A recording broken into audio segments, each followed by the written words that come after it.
Office నుంచి పీజీకి వెళ్దాం. రోజు ఇలాగే ఉంటుంది. Same roads, same traffic, same journey. Morning ఆఫీస్కి వెళ్ళడం, ఈవినింగ్ మళ్ళీ ఇదే రూట్లో పీజీకి రిటర్న్ అవ్వడం, ఇలాగే డేస్ అన్నీ గడిచిపోతున్నాయి. కానీ ఇప్పుడు ఒక థాట్ వచ్చింది. ఇక కొన్ని రోజుల్లో చెన్నై వదిలి వెళ్ళిపోతున్నా. అప్పుడు అనిపించింది, ఈ సిటీలో ఇన్ని రోజులున్నా యాక్చువల్లీ చెన్నైని ఎంత ఎక్స్ప్లోర్ చేశాను అని.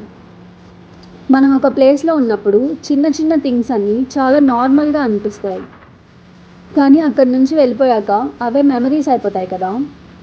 అందుకే చెన్నై వదిలి వెళ్ళిపోయే ముందు నాకు నచ్చిన ప్లేసెస్, ఫుడ్, జర్నీస్, ఇలా లైఫ్లో జరిగే చిన్న చిన్న మూమెంట్స్ అన్నీ రికార్డ్ చేసుకుందాం అనుకుంటున్నా. So this is my little life things. మరి మిగిలిన ఈ కొన్ని రోజుల్లో చెన్నైని ఇంకా ఎంత ఎక్స్ప్లోర్ చేస్తానో నాతో పాటు చూడాలంటే లిటిల్ లైఫ్ థింగ్స్ని ఫాలో అవ్వండి.